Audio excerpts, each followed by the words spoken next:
Selamat pagi, puji Tuhan. Saya ucapkan terima kasih kepada Bapak Gembala yang boleh mempercayakan untuk menyampaikan firman Tuhan. Saudara, selama 1 bulan ini kita sudah punya tema besar ya, UMI. Awal pertama sudah disampaikan bagaimana manusia dengan Allah itu terpisah, rusak hubungannya karena dosa. Dan kemudian minggu kedua dipulihkan jadi anak, ya. Dan sekarang dipulihkan untuk jadi ahli waris. Ya, ini subtema kita. Mari kita belajar satu kebenaran firman Tuhan ini. Kita buka dalam surat Efesus pasal yang ketiga. Efesus pasal 3 ayat 4 sampai ayat yang ke-6. Ya. Ini konteksnya tentang rahasia panggilan orang-orang yang bukan Yahudi. Siapa orang bukan Yahudi? Saudara dan saya. Kita baca ayat 4 dulu ya. Apabila kamu membacanya, kamu dapat mengetahui daripadanya pengertianku akan rahasia Kristus. Yang pada zaman angkatan-angkatan dahulu tidak diberitakan atau belum diberitakan kepada anak-anak manusia. Tetapi yang sekarang dinyatakan di dalam roh, R-nya huruf besar, berarti rohnya Allah, kepada rasul-rasul dan nabi-nabinya yang kudus, termasuk yang nulis ini, yaitu Paulus. Apa itu rahasianya? Yaitu bahwa orang-orang bukan Yahudi, sekali lagi, siapa? Saudara dan saya. Karena berita Injil turut atau ikut menjadi ahli-ahli waris dan anggota-anggota tubuh dan peserta dalam janji yang diberikan dalam Kristus Yesus. Yang setuju katakan amin. Ini sebuah rahasia yang besar yang sedang diungkapkan oleh Rasul Paulus. Bagaimana sebetulnya rahasia ini dulu memang belum disampaikan, tapi saat inilah siapa yang berhak menyampaikan itu lewat Roh Kudus, ya. Bapak Ibu, sebetulnya yang dipulihkan itu apa sih? Hari-hari ini kita ini belajar, Pak, apakah ketika saya percaya Tuhan itu nanti usaha saya dipulihkan gitu ya? Nanti banyak-banyak macam-macam tuntutan. Sehingga banyak anak Tuhan tidak ngerti. So itu di awal minggu pertama kita sudah diberikan penjelasan begitu jelas gamblang. Untuk siapakah status kita sebenarnya. Yang membuat saudara dan saya ini tidak sombong. Siapa kita ini dulu? Sebelum kenal Kristus, saudara ini adalah orang-orang yang harusnya terima laknat, tahu laknat saudara? Dikutuki, itu memang bagian kita dulu. Tetapi setelah kita dipulihkan, ya, kita menyadari bahwa posisi kita sudah nggak sama lagi. Apakah yang dipulihkan itu, Pak? Sebetulnya Tuhan punya maksud yang penting, itu adalah satu hal yang perlu dipulihkan. Itu bicara tentang sebuah hubungan. Apa Bapak Ibu? Hubungan. Mengapa? Karena dosa, hubungan manusia dengan Allah terputus. Pemulihan itu berbicara tentang dikembalikan kepada tujuan asli. Itu artinya dipulihkan. Ya. Contoh, saudara ya, saya bangun bangunan ini tujuannya untuk usaha, untuk buka toko. Tokonya toko apa, Pak? Toko pakaian, fashion, gitu ya, misalkan ya. Setelah prakteknya keliru, dibuat usaha kos-kosan.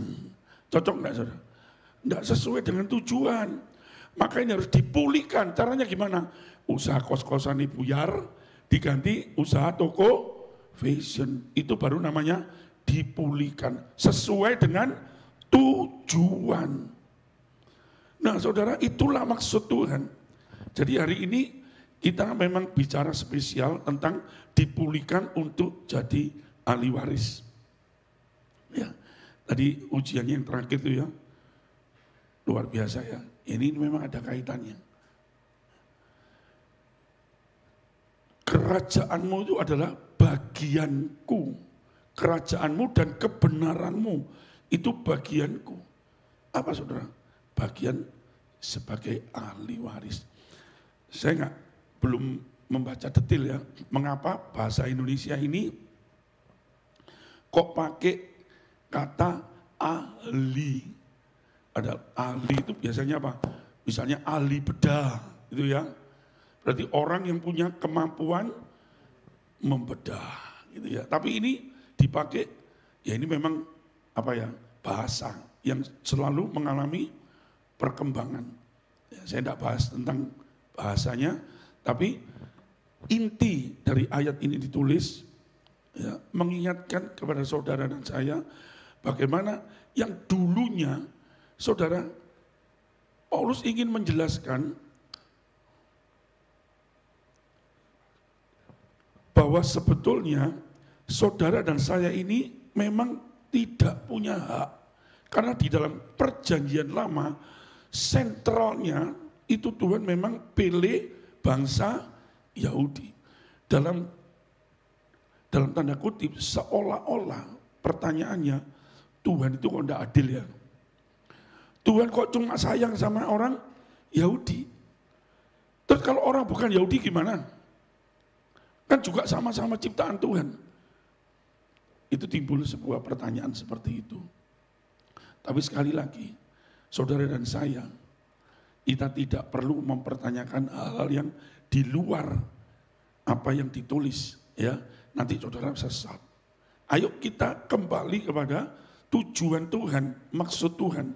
Dan sekarang ternyata lewat apa yang dijanjikan, yang dikatakan pemulihan itu sudah ditulis jauh-jauh hari, sudah dinubuatkan bahwa nanti suatu saat itu akan datang yang namanya anak manusia yang akan menebus, yang mengembalikan hubungan yang sudah terputus itu. Sebab itu saya kasih satu subtema kecil, kasih karunia yang daripada Tuhan itu yang bisa merangkul kita semua. Sekarang ketika Yesus sudah dinyatakan, tidak ada lagi katanya Yahudi, Yunani, dan sebagainya. Karena kita satu. Bayangkan saudara, kalau bangsa Yahudi, bangsa pilihan Allah, orang Israel, yang sejatinya dia adalah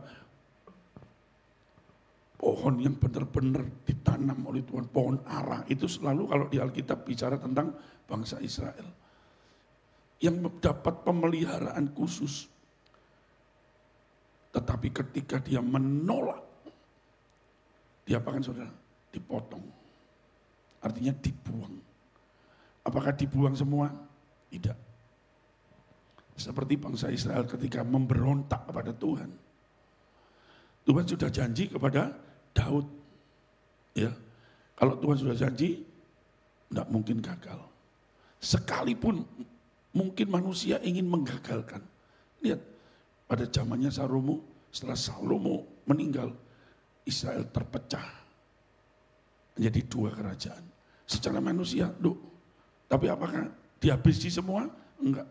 Disisakan, masih ada satu suku yang masih setia sama Tuhan. Makanya ada kerajaan Israel, ada kerajaan Yehuda. Sama, pohon ini tidak dibantai semua.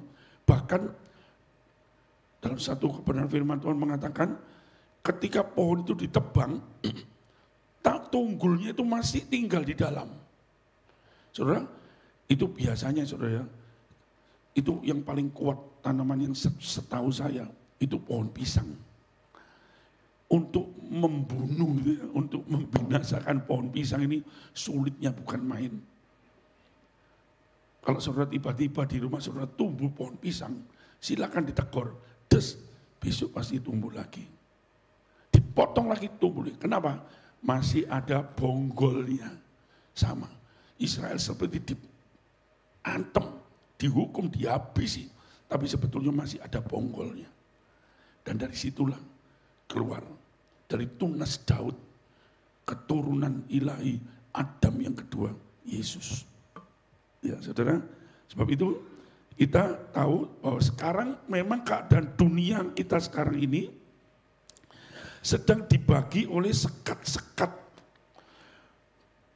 Ya, oh kamu bangsa ini, status sosialmu seperti ini, oh kamu bukan levelku. Ya, dunia sekarang ini memang mengalami seperti itu. Ada penyekatan-penyekatan. Beberapa orang mengeksklusifkan diri. Wah, aku ini hebat. Kamu siapa? Kamu tidak cocok bergaul sama saya. Gitu ya. Nah, Paulus nulis kepada jemaat di Efesus ini bahwa bangsa Yahudi waktu itu memang ternyata bukan 100% pada zaman Paulus nulis ini. Ternyata juga ada bangsa non-Yahudi. Jadi ada bangsa pendatang. Berarti bercampur dengan bangsa-bangsa lain. Yang dulu hanya Israel saja yang dianggap umat pilihan. Tetapi di dalam Kristus kabar baik itu sudah menjangkau semua bangsa, termasuk saudara dan saya. Ya, jadi kita menyadari sekalipun memang keadaan dunia ini ya seperti itu, tidak adil. Ya. Orang salah bisa jadi benar, orang benar bisa jadi salah, tergantung status sosialnya. Ya. Kita nggak bisa mengkiri itu. Saya dikatakan tadi sebagai ahli waris. Sekarang saudara yang non-Yahudi ini, yang bukan bangsa Yahudi, sekarang saudara diakui, diangkat menjadi ahli waris. Tentunya ada sebabnya. Ya. Sebab barang siapa yang menerima dia, diberinya kuasa menjadi anak-anak. Ketika saudara percaya kepada Yesus, artinya saudara itu punya hak menjadi ahli waris. Pertanyaannya, Pak, kalau saya jadi ahli waris, karena ahli waris ini selalu bicara tentang masa depan. Ya, nanti kalau orang tua sudah meninggal gitu ya, bahwa warisan itu akan turun kepada ahli warisnya. Ya. Tetapi apakah seperti itu? Sekali lagi saudara bukan cuma ahli waris, ingat loh ya. Minggu lalu saudara dikatakan sebagai apa? Anak. Berarti Tuhan itu menjamin, artinya hidup sekarang dan yang akan datang. Tepuk tangan buat Tuhan Yesus, haleluya. Luar biasa. Itulah di dalam rahasia ibadah. Sebab ibadah itu mengandung janji baik untuk hidup sekarang, saudara sebagai anak, dan juga nanti sebagai ahli waris yang akan mewarisi kerajaan sorga. Kalau saudara anak, saudara punya hak. Kalau saudara punya perusahaan besar, lalu anak saudara mau datang kepada saudara ke kantor, perlu lapor satpam? Perlu bikin surat? Enggak perlu. Anak dapat fasilitas khusus. Begitu mobil dibuka, satpam yang hormat, bila perlu satpamnya yang bukakan pintu. Ya, dia enggak usah repot-repot karena anaknya bos. Masuk dibukakan pintu, silakan. Ya. Enggak pakai lapor-lapor, dapat fasilitas. Percayalah saudara sebagai anak Tuhan, saudara juga dapat fasilitas. Kasih salam kanan kiri, engkau dapat fasilitas. Tapi Eman sering gak dipakai. Saudara ya, iya, sudah dapat fasilitas sering kali kita lupa gak dipakai. Nanti akhirnya kamu basir. Ya, kalau saudara diingatkan. Jadi luar biasa gereja kita ini ngajar jemaat supaya bertumbuh bersama. Ya, saudara setiap minggu saudara diberi firman Tuhan ini membuat saudara jadi fresh kembali. Saya ingat ya, kalau saya sekarang hari-hari ini, kalau kita beli makanan, beli apa, semua cashless semua kebanyakan. Tidak pakai uang cash. Pakai apa Pak? Kiris. Wah gitu ya. Saudara, HP saudara punya kiris semua ya. Ada teman saya, oh gak iso, gak kiri iso, diajari lah. Tapi begitu sekali, no money. Nah ketika kita punya kiris, kita mau bayar, ada kata-kata di situ, refresh, betul enggak saudara? Foto ya. Karena itu mungkin sinyalnya kurang bagus atau apa lama enggak digunakan, perlu di-refresh, ya, disegarkan kembali. Nah, saudara pun juga sama. Saudara setiap minggu itu refresh, ya, disegarkan kembali. Dan jangan, kalau segarkan kembali, harapan kita jangan cuma minggu dok, saudara. Ya, di sini sudah ada kebaktian apa? Pertama ada wanita, ada pria, ada doa, doa pagi, doa puasa, doa malam. Ayo, ya, puji Tuhan ya, gereja kita doa malamnya sudah hampir penuh. Saya senang sekali ya, karena zaman dulu saudara, kita ini ngerintis itu ya sama hamba-hamba Tuhan. Berupaya kita ini, wah caranya gimana? Sampai kayak sego, kayak jajan, enggak ada yang datang. Si datang 10, 15 itu ngenes. Tapi hari ini puji Tuhan saudara semua rajin ya. Dengan pengumuman ini secara enggak langsung ngundang saudara. Ayo kita sering refresh. Ya, puji Tuhan. Ya, jadi kita ini punya fasilitas. Ahli waris artinya berhak menerima semua janji dan harta. Kalau manusia aja, kalau orang tua saudara kaya, waduh, itu ada surat perjanjian. Orang tua kaya, punya anak 3, dia tulis surat perjanjian di depan notaris, dia tulis surat wasiat. Nanti anak saya yang pertama, warisannya ini, kedua ini. Jadi punya hak. Ya. Dalam Kristus tidak ada lagi perbedaan. Siapa yang lebih tinggi, siapa yang lebih rendah. Enggak ada. Tidak ada lagi perbedaan. Kita semua sama. Termasuk yang berdiri di sini sama. Kita semua adalah anak Allah, ahli waris. Jadi hari ini setiap orang yang percaya kepada Kristus, tidak peduli apa latar belakang saudara. Pak, dulu saya ini mantan, Pak, saya ini dulu orang jahat Pak. Sudah, tidak mikir itu lagi. Ya. Hari ini setiap orang percaya kepada Kristus, tidak peduli latar belakangmu, semua memiliki hak yang sama sebagai anak Allah. Seharusnya kalau kita punya status anak Allah, itu bangganya luar biasa. Ya. Bulan lalu saya diundang satu persekutuan doa di luar kota. Ya. Yang hadir kira-kira ada 100 orang lah. Saya diundang di sana karena rekan kita Ibu Rudi dipanggil untuk bersaksi. Ya. Lalu Bu Rudi ngomong gini, Kak Popo, aku mau bersaksi, tapi Pak Josen sing khotbah. Ya puji Tuhan, saudara. Tidak ngerti saya itu kok iso seperti itu ya. Kemuliaan bagi Tuhan. Ya, saya tidak merasa gimana, enggak. Saya tahu semua kemuliaan hormat bagi Tuhan. Saya datang ke sana, begitu saya turun, saya kan naik mobilnya Bu Rudi. Saya turun, semua jemaatnya nyambut, saudara.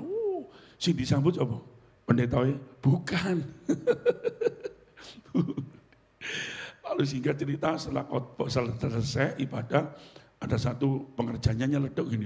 Waduh Bu Rudi sukses. Bu, aku angkatan jadi anakmu apa Bu? Nah gitu ya. Oh diangkat jadi anaknya orang top aja kepingin saudara ya. Lalu saya kudo. Lu gak apa-apa Pak. Bu angkatan Bu. Mari Bu angkat terus culno Bu. Tipe. Ya, kalau kita mengandalkan manusia, ya seperti itu. Sekalipun kita ini, hari-hari ini, kita sedang dalam keadaan mungkin dalam pergumulan, ya, dalam keadaan apapun. Mari dengan kita menyadari posisi kita, itu mempunyai satu kekuatan bahwa orang yang punya harapan itu, dia akan kuat menghadapi masalah yang berat. Setuju katakan amin? Biar firman Tuhan ini jadi sebuah pengertian kita untuk kita punya harapan.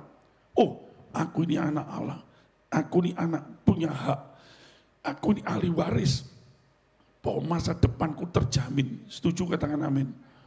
Berapa banyak hari-hari ini kita kehilangan masa depan, mikir, Pak kondisinya seperti ini, bagaimana Pak? Usaha saya sudah mulai merosot. Ya, beberapa orang ngomong, ben ketemu saya, ya Pak Kojosen, ya Pak Kojosen. Jadi ditanya itu ya apa, doa. Artinya apa saudara? Merosot. Ya Pak Kojosen, kok gini Kojosen? Ya Pak. Dalam hatiku, mbok pikir awakmu tok sing ngalami. Betul gak saudara? Semua alami. Tapi ingat, firman Tuhan pagi hari ini memberikan sebuah pengharapan. Kalau saudara itu anak, saya tanya, kalau saudara punya anak, pernah tanya enggak anak saudara itu, Pak besok makan apa Pak? Besok Papa bisa ngasih aku makan enggak? Jangan-jangan besok Papa enggak bisa ngasih aku makan, nanti aku kelaparan loh Pak. Ada anak saudara bertanya gitu? Ya, kalau saudara duitnya banyak ya makannya mewah. Kalau duitnya pas-pasan, ya wis tahu tempe, kerupuk, sambel, ya sudah bersyukur. Yang penting kan ada, ya kan? Ayo kita hari-hari ini, kita semua adalah sama di hadapan Tuhan. Lalu Paulus mengambil satu perumpamaan tentang tadi anggota tubuh, ya, ahli waris dan anggota apa? Tubuh. Saudara, dalam satu tubuh tentunya tidak hanya ada satu anggota, tapi semua tubuh ini terbangun dari banyak anggota yang tersusun rapi. Jadi ketika Paulus memakai gambaran tubuh, artinya kita ini bukan sekedar pengikut, tetapi benar-benar kita ini bagian. Ngerti saudara ya? Nek saudara cuma pengikut itu pengintil. Ya kemana melok. Apa tujuan nih? Embu pokoknya melok. Enggak. Saudara menjadi bagian. Ngerti saudara bagian? Bagian itu ada sebuah ikatan yang tidak bisa dilepaskan. Betul enggak? Kalau tangan ini menyatakan aku bukan bagian dari tubuh, dia akan lepas. Lucu, tangan ini melaku dewi. Medeni wong. Tidak bisa bertumbuh. Kalau tangan ini lepas. Jadi ini selain kita ahli waris, kita adalah tubuh Kristus. Kita mengambil bagian dari satu tubuh Kristus. Yang dia itu, Kristus itu adalah sebagai kepala atau yang mengepalai kita. Ya, jadi semua tubuh ini terkontrol dari pikiran. Jadi ada satu kisah lucu ya. Bicara tentang pikiran, bahwa kepala ini mengontrol. Saudara, dokter pun mengakui bahwa manusia itu otak kanan itu akan menggerakkan bagian tubuh sebelah kiri, betul ya? Silang, otak kiri menggerakkan tubuh sebelah kanan. Dan manusia itu pada dasarnya selalu pakai otak kiri, otak kanan jarang dipakai. Ini menurut kedokteran, tapi setelah tak cek, ya, setelah saya praktekkan memang benar. 10 kali 9 berapa? 90. Mesti noleh nang kiri saudara. Tidak mungkin 10 kali 9. Gak mungkin. Ya betul gak saudara? Jadi otak kiri, otak ini yang menuntun. Dan satu kejadian, ada satu latihan bapak-bapak. Dasar bapak-bapak gak tahu lenden disuruh lenden. Bayangkan saudara ya. Ngerti ya? Jadi lenden itu otak kanan otak kiri yang merintah. Kaki kiri gerak, otak kanan merintah. Karena otak kanan gak tahu dipakai, kaki kiri ke samping. Saudara tahu kaki kiri mana? Wood. Itu bolak-balik sampai seorang dokter. Jadi anggota saya itu adalah seorang dokter. Dia bilang gini, ya memang kita harus maklumi. Kita ini, otak kanan ini merintahkan kaki kiri. Jadi kalau gak dipakai itu biasanya sosolan. Tapi saudara yang biasa main musik ya, main musik itu otak kanan otak kirinya sudah terpakai, luar biasa. Saya belajar ya main musiknya. Oh, luar biasa, tepuk tangan buat Tuhan Yesus, haleluya. Ya ini selingan aja ya. Jadi kita ini tubuh Kristus yang saling melengkapi ya. Jadi tidak ada yang istimewa, oh kamu hebat, kamu enggak, semua dengan tujuan masing-masing. Jadi kita dipanggil untuk melayani satu sama lain, bukan untuk saling merendahkan, tapi persatuan menjadi jemaat, menjadi kesaksian bagi dunia. Ya, yang terakhir, ya waktunya kan habis ya. Kita turut mengambil bagian ya, dalam janji Allah, ya, dan peserta dalam janji yang diberikan dalam Kristus. Kita ini ikut dapat bagian, ya. Janji Allah sejak zaman Abraham itu, melalui engkau Abraham maka bangsa-bangsa ini akan diberkati.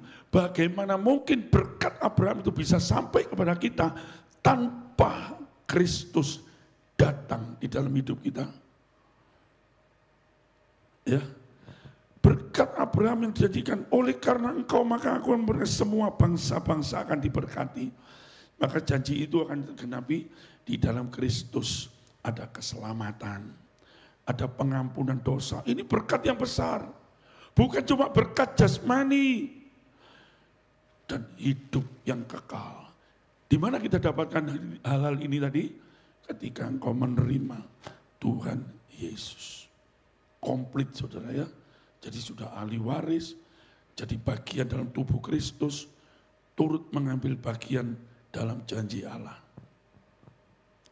Janji itu diberikan bukan karena usaha kita. Maka disebut itu apa? Kasih karunia. Jadi firman Tuhan hari ini kita nggak usah terlalu kenceng-kenceng gitu ya. Kita santai aja, kita diingatkan bahwa hubungan kita dengan Tuhan itu sudah dipulihkan. Itu jauh lebih penting, itu menyadarkan kita bahwa janji Tuhan sudah digenapi dalam hidup kita. Sebab di dalam Yesus ada keselamatan. Sebab barang siapa yang menerimanya diberi kuasa jadi anak Allah. Barang siapa yang percaya kepada Yesus tidak binasa, melainkan beroleh hidup yang kekal. Janji keselamatan sudah saudara terima. Dan lewat pengorbanan darah Yesus, saudara menikmati namanya pengampunan dosa. Dan janji hidup yang kekal. Pengampunan dosa, dosamu diampuni. Dan hidup yang kekal. Yesus sudah mengalahkan musuh yang terbesar. Apa musuh terbesar? Maut. Maut sudah dikalahkan. Maka saudara berhak punya jaminan hidup yang kekal. Melalui siapa? Melalui Kristus. Dan janji-janji semua ini memang sudah diberikan kepada kita. Memang bukan karena usaha kita, bukan karena kita hebat. Tetapi ingat, semua karena kasih karunia Allah melalui berita Injil. Paulus juga mengatakan dalam surat Roma, Injil itu adalah kekuatan Allah yang menyelamatkan setiap orang percaya. Pertama-tama orang Yahudi, tetapi juga Yunani, golongan kita. Sebab di dalamnya, di dalam Injil ini, nyata kebenaran Allah yang bertolak dari iman dan terus memimpin kepada iman.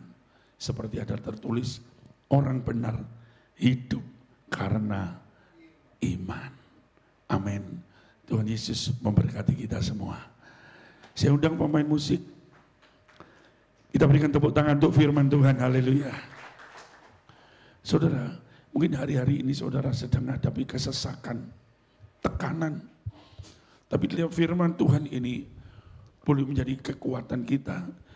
Engkau punya pengharapan di dalam Tuhan. Sebagai anak yang punya fasilitas. Apa banyak fasilitas-fasilitas yang Tuhan sudah berikan di dalam hidup kita. Kalau engkau sakit, kau boleh pakai fasilitasmu. Sebab oleh bilur-bilurnya Tuhan Yesus, semua sakit penyakit sembuh. Tanda-tanda ini menyertai orang percaya. Mereka akan tumpang tangan orang sakit dan orang sakit akan sembuh. Mereka akan mengusir setan-setan demi nama Tuhan dan setan itu akan pergi. Mereka punya kekuatan, kemampuan untuk bertahan ketika persoalan itu datang. Di tengah-tengah penderitaan, di tengah-tengah kesesakan, kau bisa berkata, terima kasih Tuhan. Karena kau ada seorang anak Engkau ahli waris. Engkau sudah dipulihkan. Oleh karena berita Injil kita menikmati anugerah keselamatan, pengampunan dosa dan hidup yang kekal. So itu mari kita bawa hidup kita. Yang Kristus itu sebagai kepala menjadi pusat. Semua komando itu. Mari kita bawa diri kita kepada sebuah penundukan diri. Ketaatan yang penuh kepada Kristus.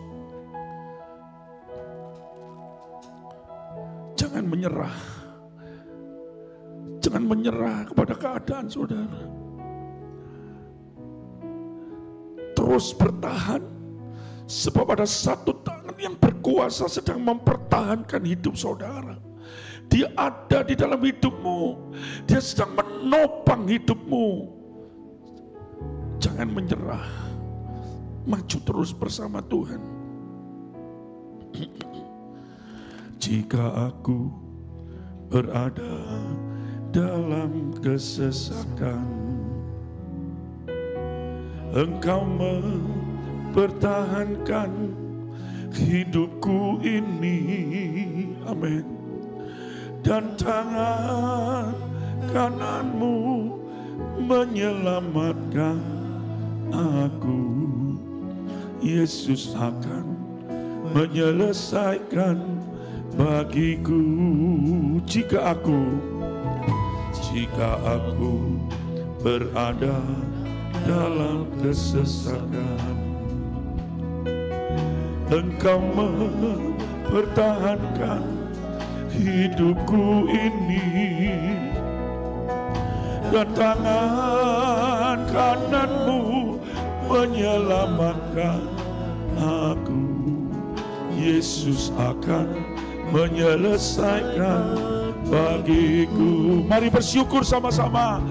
Ku bersyukur buat kasih-Mu yang tak pernah berubah. Bersyukur, ku bersyukur buat kebaikan-Mu sekarang dan selama-lamanya. Sementara musik mengalunkan pujian ini dengan perlahan, saudara sadari pada satu yang penting yang Tuhan sudah lakukan. Dia sudah memulihkan hubungan saudara dengan Tuhan. Kalau hubungan itu sudah dipulihkan, artinya kau dikembalikan semula seperti tujuannya. Tuhan ingin menciptakan manusia di dunia ini. Dan diciptakanlah sesuai seperti gambarnya Allah. Dengan satu tujuan, berkuasalah atas bumi ini. Atas binatang-binatang di udara, binatang di laut, ikan-ikan di laut, semua apapun yang ada di dunia ini. Saudara, kalau hari-hari ini keadaan saudara terbalik, Pak, saya bukan menguasai, Pak, justru sekarang saya dikuasai. Mungkin ada dosa yang sudah menguasai saudara, membuat kau tidak berdaya. Ingat, statusmu sudah dipulihkan lewat anugerah kasih karunia yang diberikan pada saudara yang seharusnya kita tidak layak untuk menerimanya. Engkau jadi anak Allah, kau dipulihkan jadi anak Allah yang punya hak, bahkan kau menjadi ahli waris. Tidak ada lagi perbedaan antara Yahudi non Yahudi. Saudara berhak menerima semua janji, semua harta yang Tuhan janjikan dalam Kristus. Tidak lagi perbedaan. Engkau kaya miskin, statusmu semua sama di hadapan Tuhan. Apapun latar belakangmu, saudara adalah tubuh Kristus. Bukan sekedar mengikut, tapi saudara benar-benar adalah bagian dari tubuh Kristus yang gak bisa dipisahkan. Tidak ada bagian tubuh yang lebih penting dari yang lain. Saudara mendapat bagian janji di dalam Kristus. Janji tentang keselamatan, pengampunan dosa, dan hidup yang kekal. Semua karena berita Injil. Karena Kristus yang sebagai kepala, sebagai pusat yang mengontrol seluruh kehidupan kita. So itu jangan keluar. Jangan keluar dari kasih karunia Tuhan. Mari kita sama-sama menghargai sebuah kebersamaan, kesatuan dalam jemaat. Menghargai setiap orang percaya. Di samping kita juga memberitakan Injil kerajaan sorga. Saudara dipanggil untuk jadi berkat. Engkau dipanggil untuk jadi saksinya Tuhan lewat kehidupan kita. Bahkan saat kita terdesak, kita benar-benar terjepit, mengalami kesesakan. Jangan takut. Tuhan mempertahankan hidup saudara. Saya jemput kita sama-sama bangkit berdiri. Kita bersyukur sama-sama, katakan, ku bersyukur buat kasih